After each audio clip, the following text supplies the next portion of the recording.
Good morning, everyone. This is Miss T. I hope everyone had a good evening, slept well, woke up in good spirits, spent time with the Lord, and you are ready for your day. Today, what I'm going to discuss is a controversial subject, and everything that has been happening in the last few months or year is showing us that some of the things and some of the laws that have been changed to allow people to speak their minds or allow people to feel safe are now being tested, being turned, or like we're losing our freedoms. The first one that is under scrutiny is freedom of speech. So everyone has the right to speak, freedom of speech, to speak their mind, to speak what they feel about whatever. They have the right to voice that opinion. But it seems now, since all of the situation with the shooting at the campus, was that in Utah? I can't remember. There has been put stipulations on freedom of speech. When you start messing around with things that, you tweak a little bit and you say, well, you can't, then it ends up that freedom of speech will no longer be freedom of speech. You can't say you have freedom of speech and then say that you will be fired if you use your freedom of speech, or you will be expelled from college if you use your freedom of speech, or kicked off a major program if you use your freedom of speech. That's not freedom of speech. We all know that during the periods of, when Trump decided that he was going to run or get into politics, that he had a lot of freedom of speech on social media and wherever else, tweets or on just wherever he wanted to put them, and they were never challenged. I mean, I think one time they were trying to remove some of the things that he said. I don't know what became of that, but it sure didn't stop him from becoming president. So what happens when people start learning that some of the laws that are in place are having stipulations or are being tweaked to say certain things? People are just afraid to even get involved. They're afraid, some people are afraid to even talk about anything political or otherwise, anything that we see that is injustice. We just don't want to get involved, or we don't want to talk about it. So that is how they start going backwards. So we're going to have to go backwards and start off fighting for our rights all over again. Because like I said, when we're not paying attention, but I always use being entertained, but sometimes it's just that we're not paying attention. We find out they move something in, and then we find out later when there's a new law. So there has been a lot of people that have been removed from their jobs for making speeches or talking about what happened at the campus when Charles, is that his name, or Charlie, was shot. And if you don't use his name in a good light, you're in jeopardy of paying a high price. I don't know if that's his association with his presidential party, because people have been assassinated, or well, they say he was assassinated. I don't know what, that's just the word they put in. I don't know. We haven't gotten all the information, so to say that immediately, I believe, was a rush to judgment. But I'm pretty sure all the black men who have met that same fate had been made fun of, have been criticized, had been all kinds of things. They have had their personal business brought out, and they all under the use of free speech. And so now you want to tell us that free speech is going to be limited to certain things, and if you don't abide by these rules, that things will happen to you.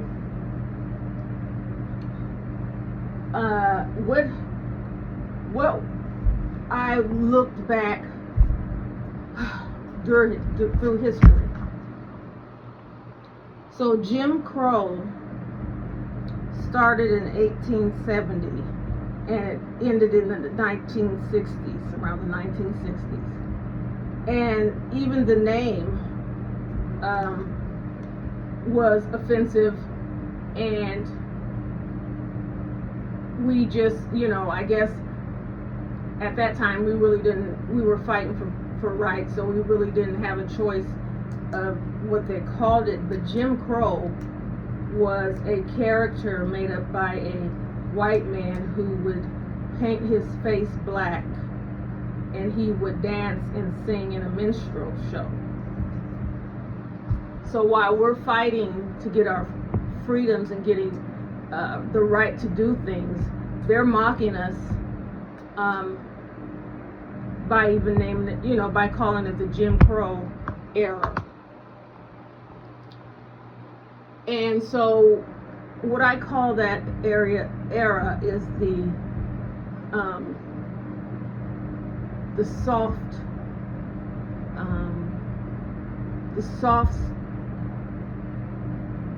steps of freedom, the tiny steps of freedom, the not to ruffle feathers freedom. Now I know there was a lot of things that people did back then, and they were standing up and being in what they believe. In certain areas, they would be hosed, and dogs attacked. They were attacked by dogs. Some of them were hit by police bayonets, beaten, drugged, spit on, and all sorts of these things. And this did not just include men. It was men, women, children, and old people alike. If you chose to stand up for your rights, or you chose to march, you were fair game. And what I always, the perfect ideal that Martin Luther King came up with, or they all sat around and came up with, was to not ride the buses.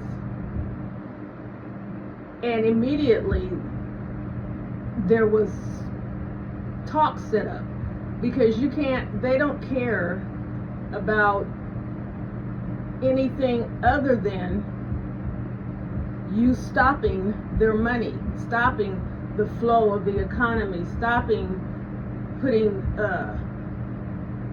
their kids through college, or their I'm gonna say Lamborghini, but they didn't have them back then. Their whatever. That's the main thing that will get their attention, and it got their attention.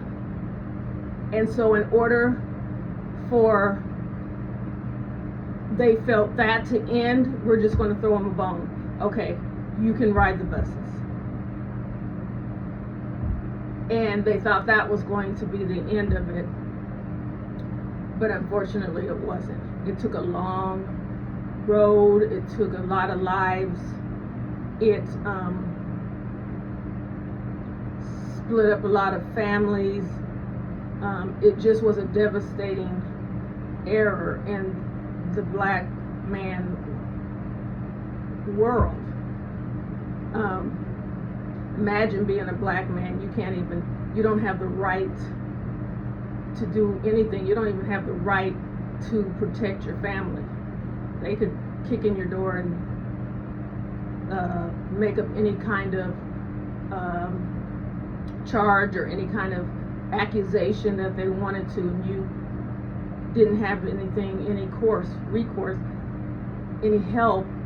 You either had to, it depends on what your they don't like what they call the troublemakers, because if you get a group of people and they start talking and telling people about how they are just as much important in this country, matter of fact, it's their country, they built it, you start instilling in them pride and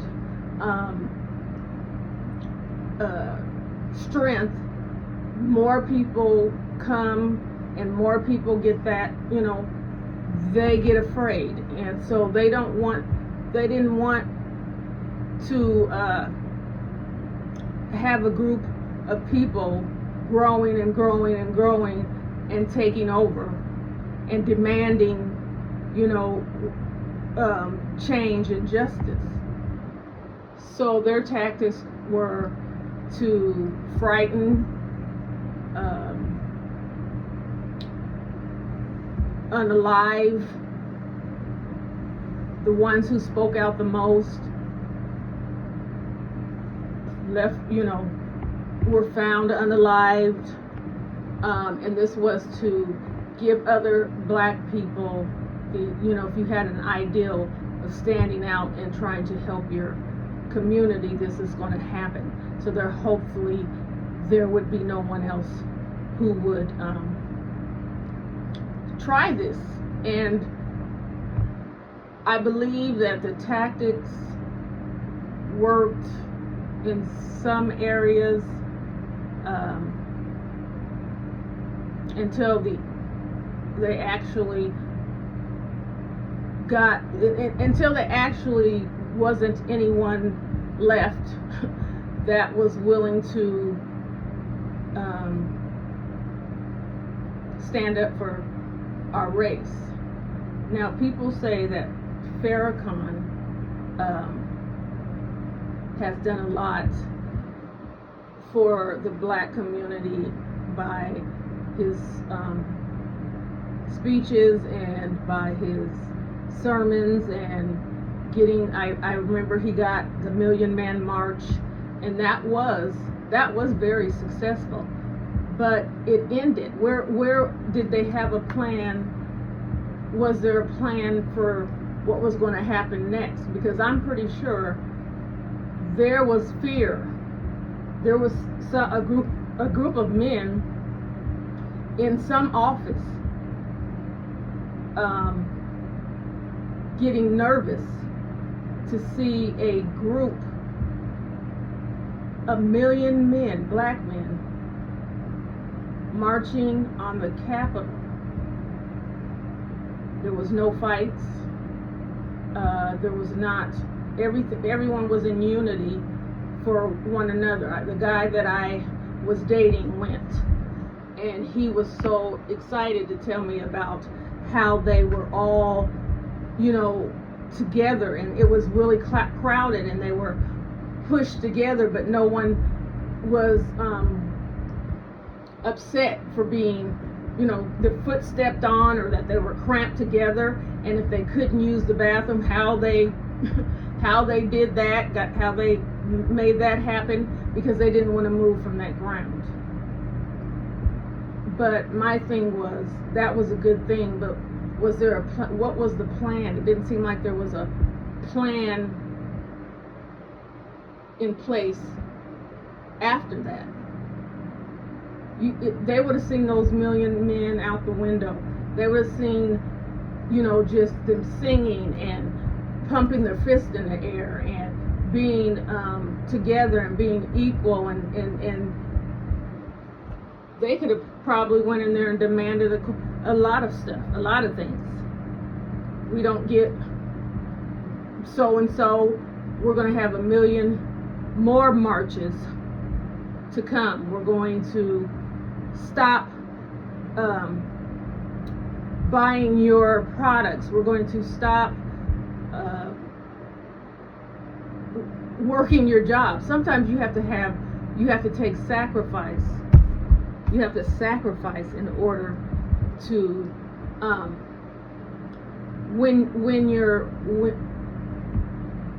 to get things changed. And people are scared, afraid of that, because that's your life.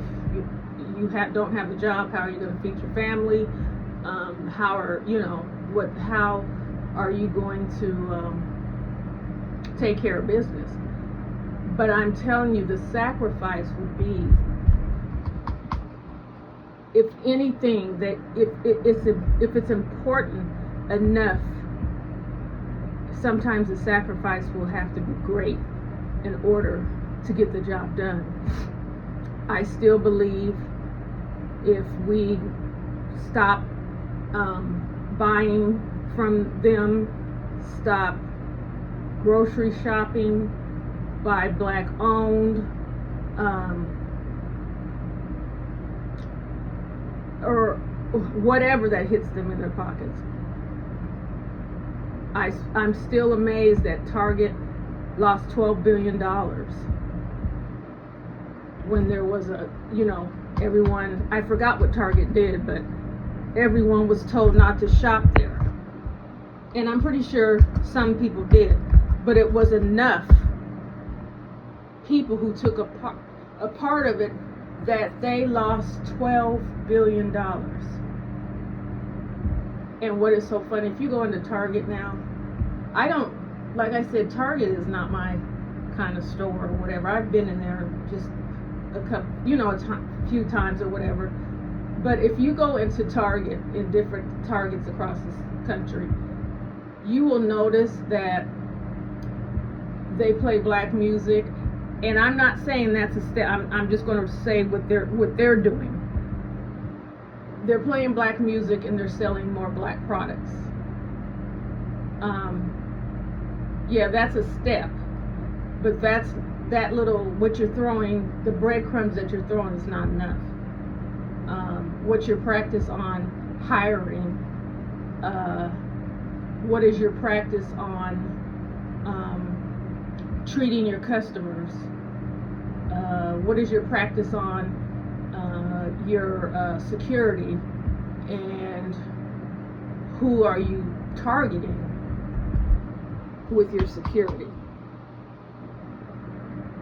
So in order to get it under some type of to make it so that we have steps that we can follow, you would need to sit down. What you would have to find out how a company runs. What are their procedures? What are they told in dealing with minorities? I'm going to say minorities because it's not just black people that they targeted. How do you treat, just everything, so that your demands will follow what needs to be changed. Because I believe if Target lost $12 billion, you should be doing more than playing Luther Vandross on the speaker and selling black girl power t-shirts.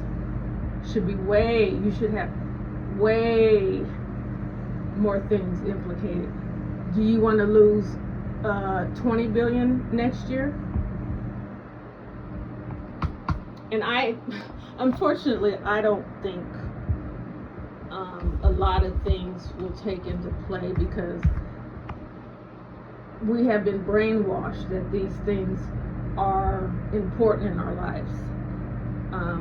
The nice things that we like to purchase, or we like to have, the watches and the jewelry and the clothing and the cars. We have been brainwashed that these are the things that we deserve to have.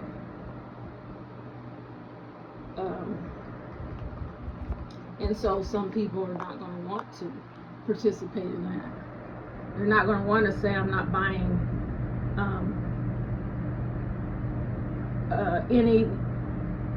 I'm not going to stop buying the things that I enjoy to buy, even though the designers don't want me to wear their clothes, but they cannot stop me from.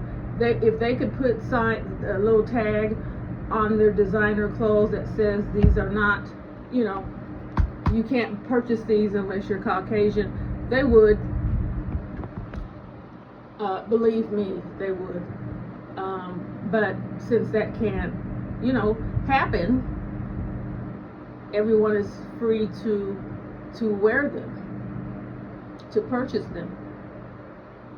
And so I think that the clothing market, the shoe market, they target one specific race.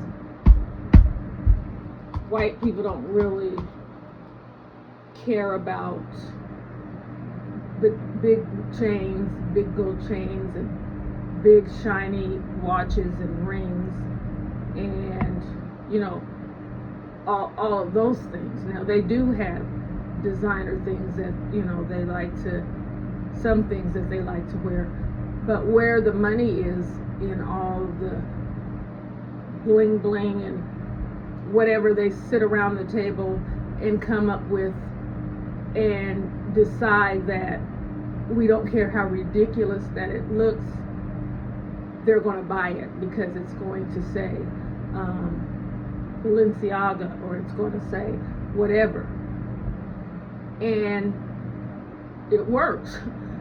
I've seen whatever those shoes were called, the Mario Brothers shoes.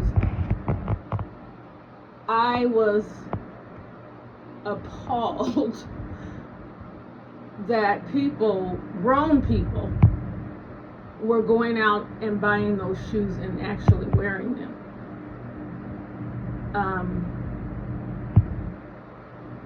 I'm pretty sure that the designer did not have to really push that to the company, because it just seems like in this day and age, the stranger things are people like that. They like different, and they like to stand out.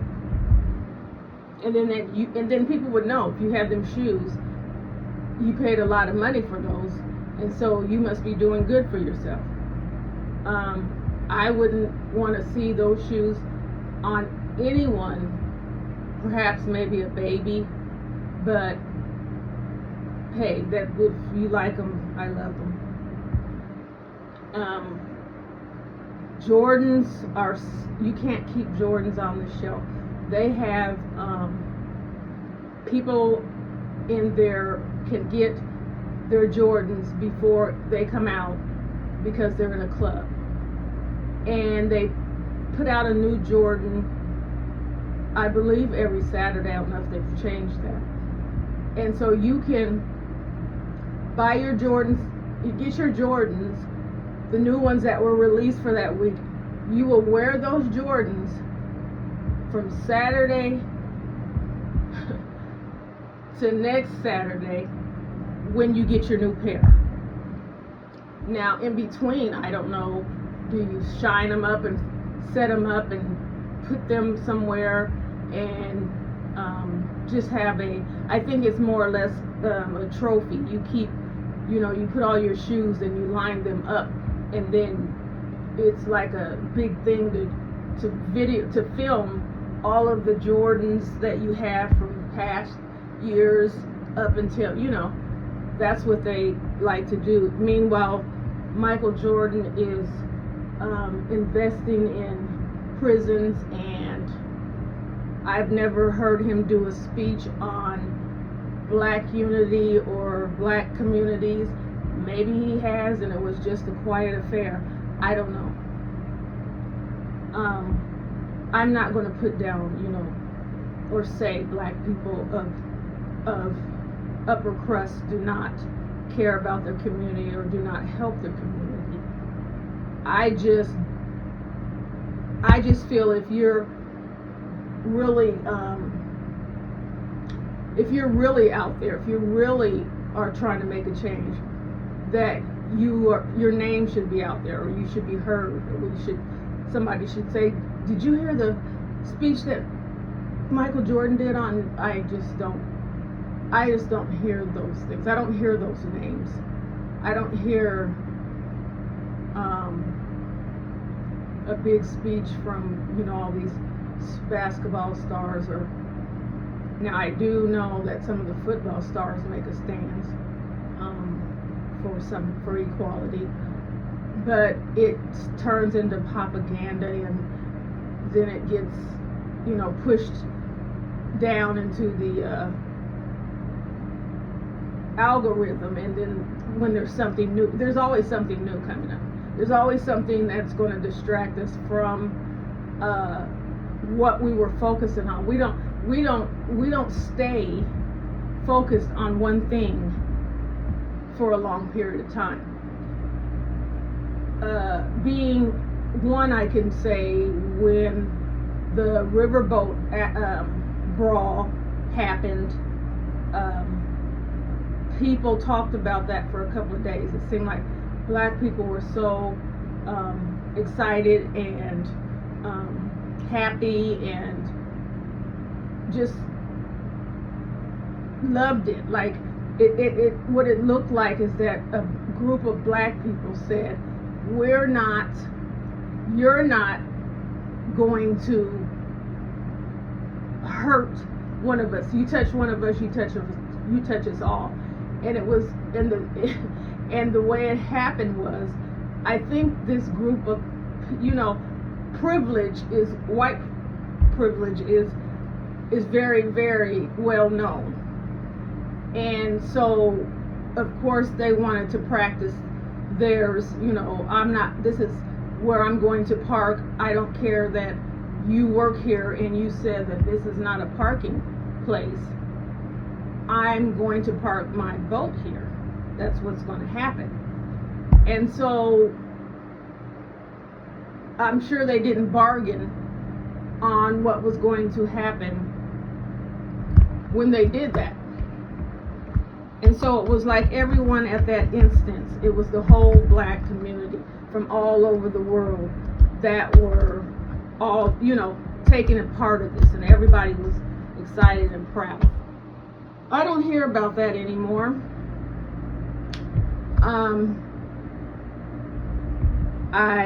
We don't know what happened to the participants. We don't know if the man that used the chair is out of jail, that he didn't, or did he just disappear and no one's heard? We don't look for the aftermath. We got pumped up for that day, and we got to tell the story, and the barbershops were full, and people were just, did you see, how we get together? You see how they came, the guys with their shirt off came down and just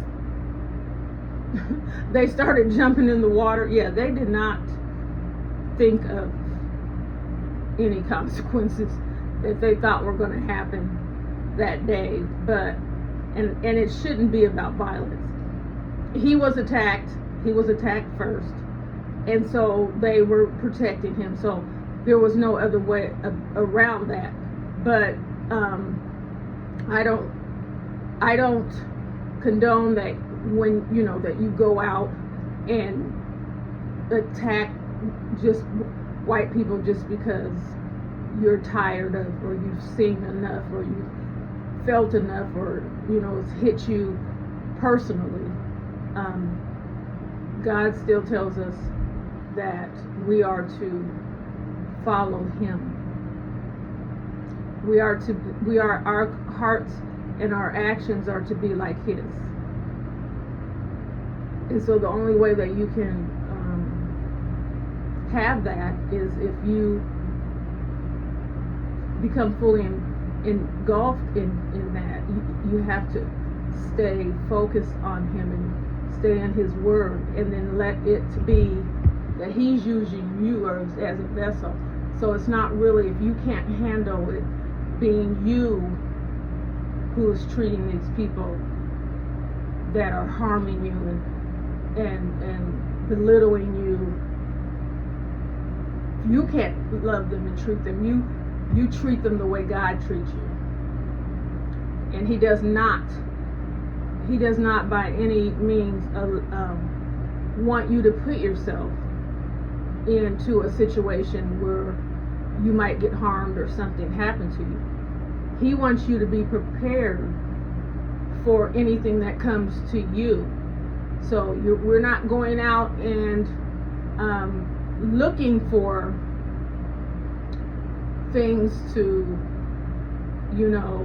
go after, but when it comes to you is when you have to put on the armor of God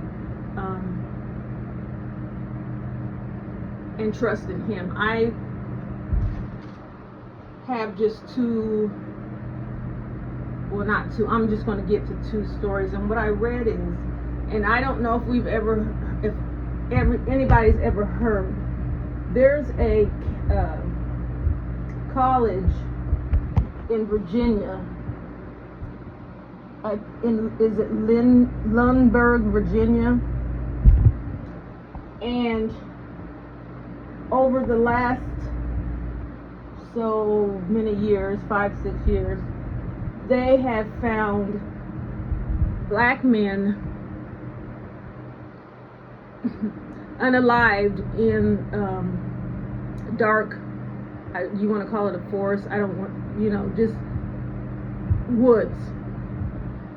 And these things don't make a big splash. They probably just get into their local newspaper, and things are turned around or just left alone. People try to get answers, and answers aren't to be found, and so people are not, they just let it go. But what I find very, very disturbing is that 6 black men have been unalived and found in this same area of the woods at different times. The latest one got the most media attention because he was found dismembered and hanging from a tree. So even if he wasn't, so you find, obviously he didn't do this to himself. He was living with his grandmother, going to school, and old grandmothers back in the day, because we need to get back to old-fashioned grandmothers. But she didn't allow him, when you come into my house, you respect my house. So I guess he came in and threw his jacket or whatever on the floor, and of course she chastised him for that.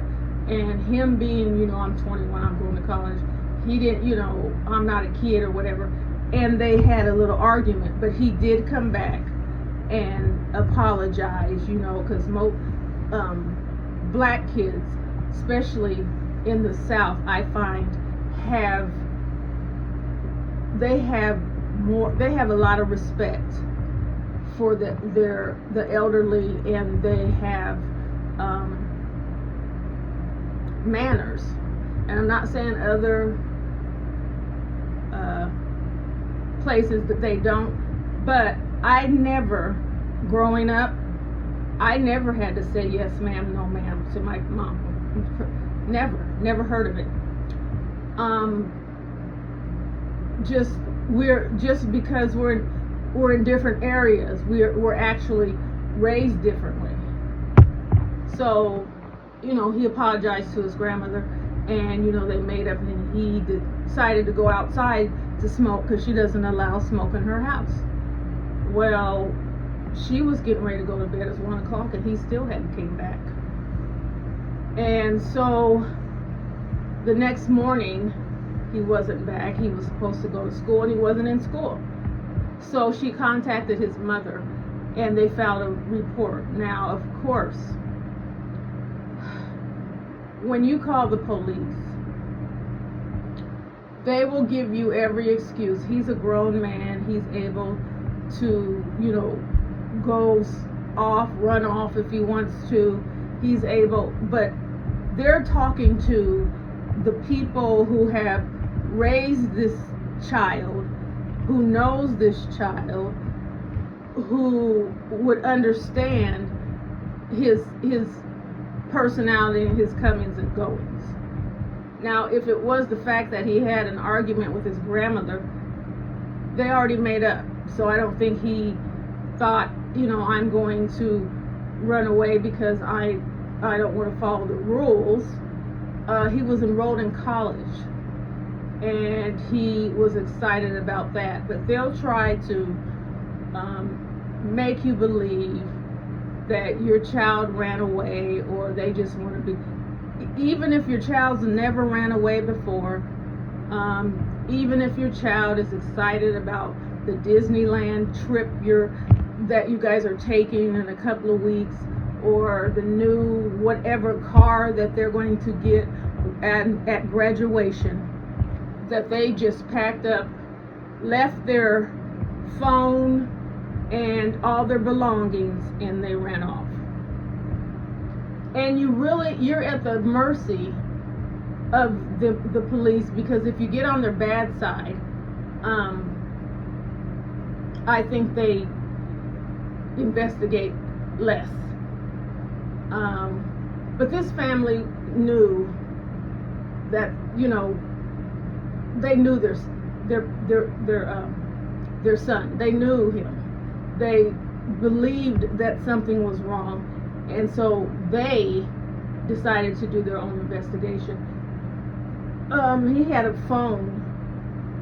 I don't know if they all shared it. I don't remember what was circumstances, but they were able to have the tracker find my phone, and it kept pinging down the street at a is it called level 4 SA person. I guess level 4 is the highest. And so they called the police. My son's phone is pinging here. Could you? And they didn't need to get a warrant, because I guess when you're high level, at any time you can go into their house and look around, because I guess that's precious time. If they did kidnap a child, to wait for to get a warrant could be fatal. And so when the police officers, or let me get this right, because I think he was the deputy police chief. He told them that they weren't going to go into the house. that he really, even though he was on the register, that it was a big mistake because he was found in the car with a young girl and it shouldn't have really happened. But mind you, he's on the register, and told the family to not come back to his home property. Well, of course, okay, but my son's phone was pinging at this man's location. So what they found out was that the police chief and this man, they found pictures of them together. Buddy pictures or whatever, shaking hands, I guess. So I assumed that they were colleagues, friends, whatever.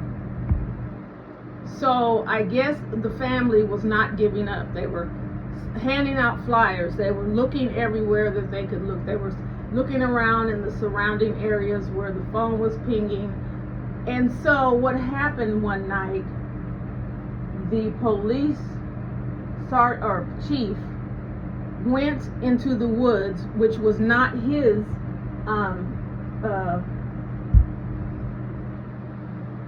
was not, it wasn't his jurisdiction. He went there at 3 o'clock in the morning in the midst of all the dark, and he was able to locate the young man's body.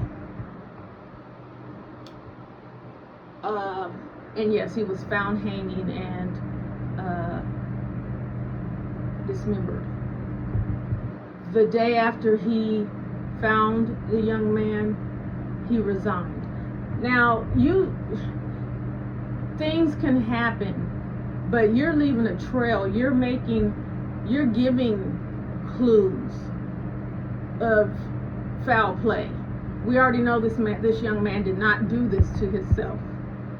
All of the different things that have transpired that you could have, if you would have just did your investigation, perhaps you would have found what you were looking for. But because I believe it was a cover-up, and because the family was not giving up on their loved one, you had no choice but to hopefully find the remains, hoping that if you could get the remains to the family, they would let it go. But you don't know the power of a black mother, a black grandmother, a black family who has found their loved one, and in that kind of condition, and the way he was hung. Black people don't. That is the remembrance of their ancestors. That was what they basically used the most to unalive black people, was to hang them. So that's not a way that blacks usually choose to unalive themselves. And of course, he couldn't have unalived himself if you're telling me he cut off his arms and legs and then hung himself, or he hung himself and then cut off his arms and legs. So there was foul play. But unfortunately, there has been 6 young black men found in the same woods, with different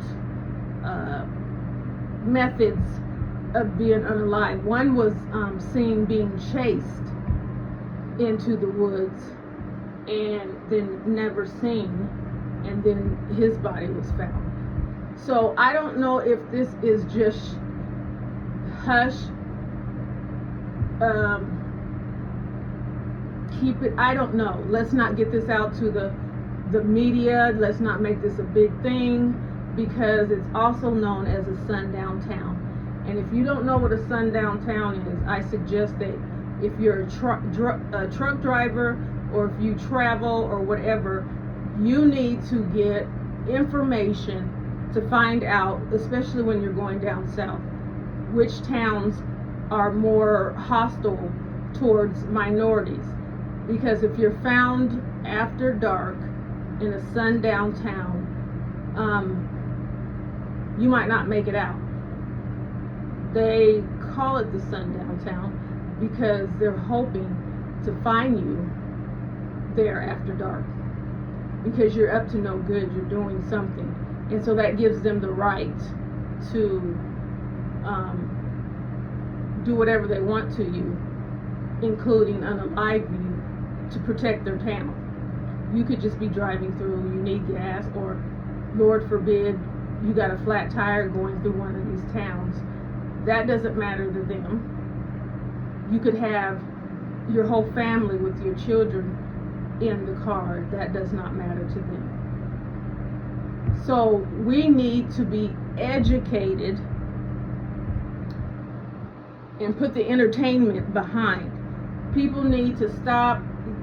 There's too much, it's still going on. It's too much still going on. So people are not really taking heed of the danger of that we're in. Kids are still coming up missing because parents are still allowing them to go play and go to the stores by themselves, or spend the night at people's houses that you don't check up on. You have to change the narrative, because if you love your child, you want to protect them. And I don't care if it's, whatever measures that you have to do to make sure that they're safe. There's a woman down the street from my house, and I think she has either a daughter that takes the bus. The bus comes all the way up towards my house, and that's where they pick the kids up. She walks her baby to the bus and stands there when the bus is dropping her off every single day. And I don't care if it's hot, I don't care if it's below zero. That woman is there to pick up her child. She wants to make sure that her child is safe and she gets home safe. So she doesn't, some people, women, just keeping it real. It's too cold out there.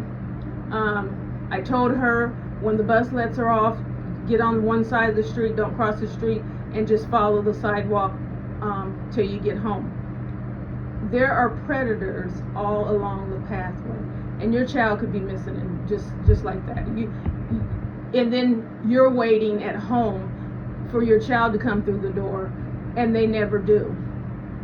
Then begins your journey. So it only takes just a little bit of effort to make sure that everybody is safe.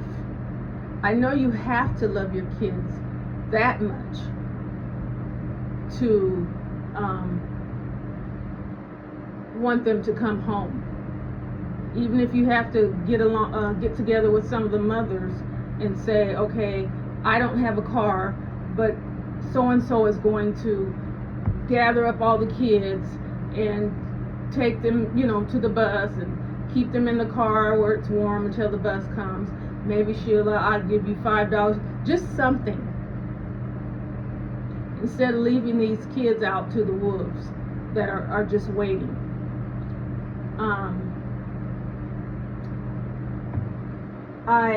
I don't know how many times I have did an upload on how to keep our children safe, and it's disturbing me that I'm still seeing children on missing billboards all the time. Of course, sometimes kids will run away. That is a fact. And then that would have to be a home thing. What's going on at home? Is the child suffering from some kind of issue? Has something already happened to the child that they don't want to be at home? There's a lot of stories about young girls living at home and they're being taken advantage of, and they're being essayed. And when they finally get up the courage to tell because they wanted to stop, first the monsters will give them all of this, no one's going to believe a child. If you tell, I'm going to hurt you. If you tell, I'm going to hurt your mother. And then they love bomb them. They buy them buy them things they want, and just to groom them, to make get them under their wing. And then it starts to, this child starts to have to endure this, and she's just a baby, and he's just a baby. I don't care if he's 13, 14, they're just a baby. No one has the right to someone else's body. I don't care if you're especially if they're your parent.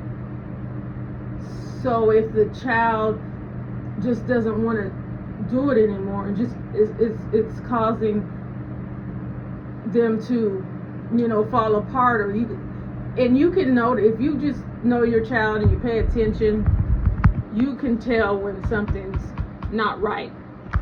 So when the child comes to the mother and tells her, finally gets up the strength to tell her what's happening, and her mother doesn't believe her,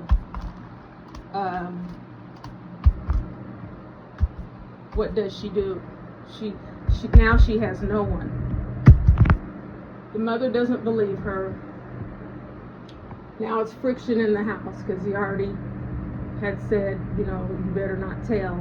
And so now they're afraid to even be in the house. They have to maneuver a way to make sure that they're not alone, or make sure, and it puts a strain on the mother's relationship with the daughter, because in the daughter's mind, you've chose this man, and in your mind, in the mother's mind, which I truly believe that she does believe her daughter, but because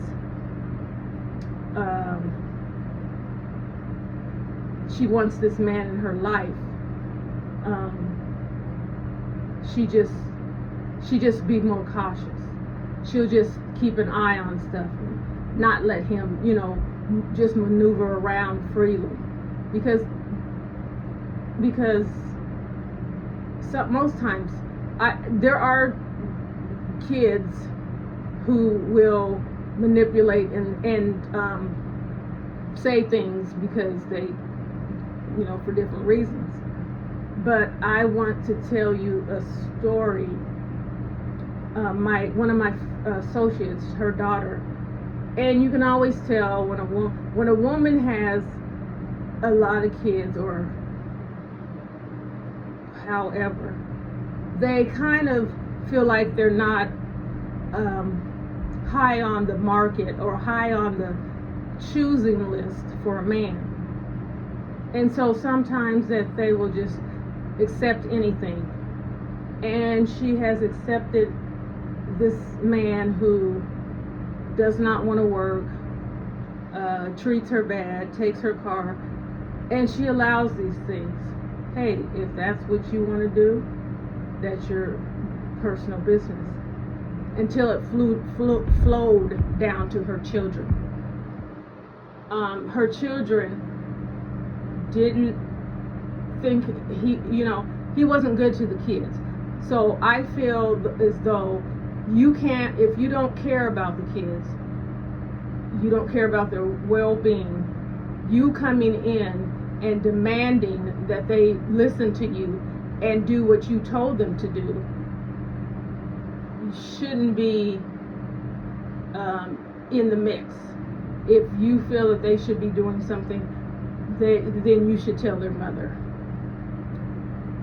So her teenage son, he told the teenage son to do something, and I'm pretty sure it's something that he should have been doing, maybe taking out the garbage or something. and her son didn't do it, didn't want to, I don't believe he said anything disrespectful. I just think he didn't do it. This man beat that baby. I call kids babies, especially when they've been harmed. Broke his nose,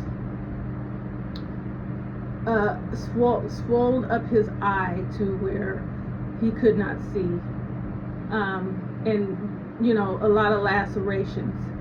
And he did go to the hospital. And so this boy was devastated. He was scared. He was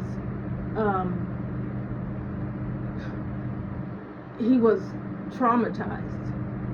And all his mother could think of, because they did arrest him, put him in jail, all his mother could think of was to ask her son to write a letter and say that he forgave him and he didn't want him to go to jail.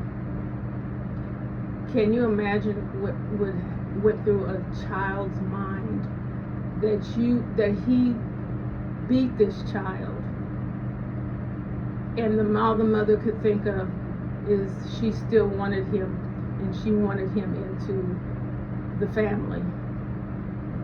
And so the judge wasn't falling for it, and he didn't care. He sent a letter, and he didn't care if he wrote a book.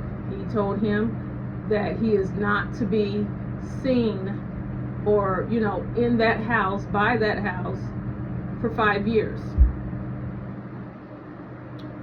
Of course, the mother didn't abide by that. And so the son had to endure seeing this man every day after that. And then my friend called me because he had tried to commit suicide. He was in the hospital. And his mother wasn't concerned about that because she's still just concerned about this man. Now, when people come to me and tell me things, and, I'm going to give my opinion if that's what you want me to do. And I'm not going to sugarcoat. I don't care. I'm not going to do it.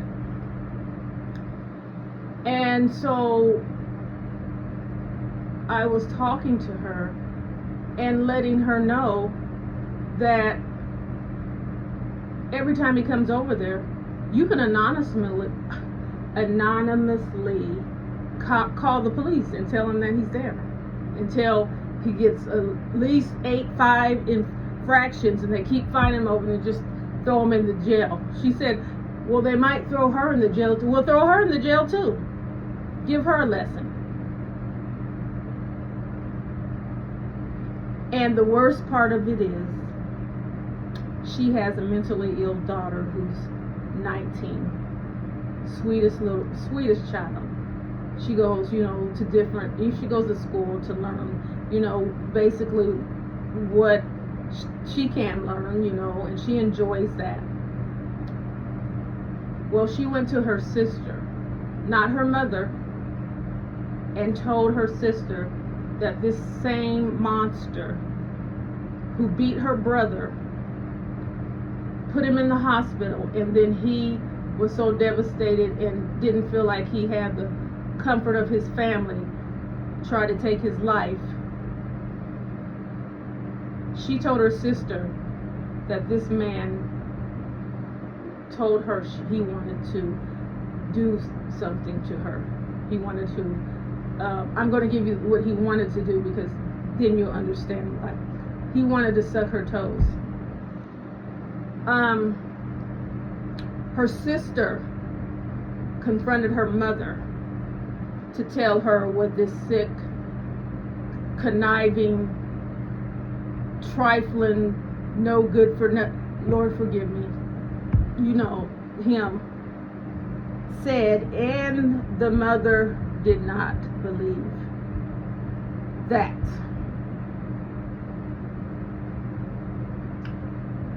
But comes to find out, that's a part of what the mother and the boyfriend does. He sucks her toes. So how would that child just make a, she, and mind you, she has the mind, she's 19, but her mind capacity is of a child. And so how could she just automatically come up with that out of everything?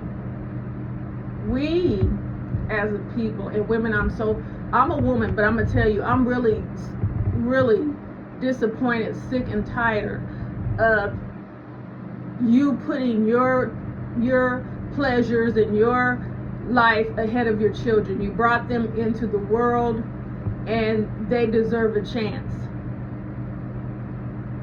If you go outside and you're dressed to the nines and you just came home because you got your hair done, your children should look the same. And I'm not saying that that's a major part, but that's, your children are a reflection of you.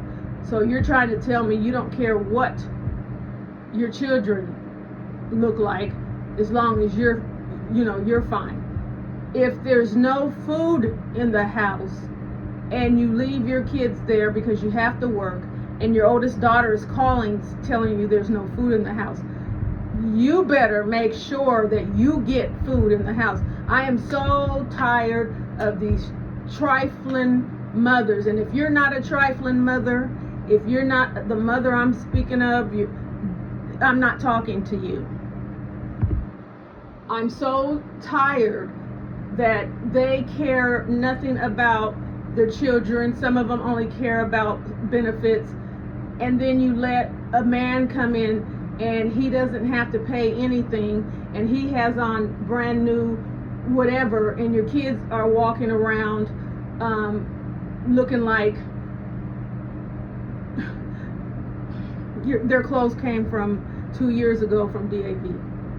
I have no respect for those type of women because I don't care what no one says. I don't care who I'm dating. I don't care what relationship I've been in. My kids would come first. You do not allow a man to come into your life and turn it upside down and convince you that he is the main important thing in your life and you need to cater to him and give him all his needs. Or maybe he won't, he'll go find a woman who would. And of course nobody wants to have a broken heart and nobody wants to, but baby, it's going to be better. You'll get over it. He needs to go because he doesn't care anything about you. He doesn't care anything about his your kids. And there's too much of that going on. Kids are being raised with low self-esteem because their mother's not spending time with them. They're being raised to take care of themselves. The older siblings are trying to find things for the younger siblings to eat because they're mainly in the house alone, or they're taking care of their younger brothers and sisters. And I know what I'm talking about because that was me. We've had plenty of news reels about the women leaving their kids in the house for 4 months or however many months to let them be fit to fend for themselves, and it needs to stop. If you know somebody in your family who does this, get an intervention. If she don't want to listen, do the intervention that is a little bit stricter.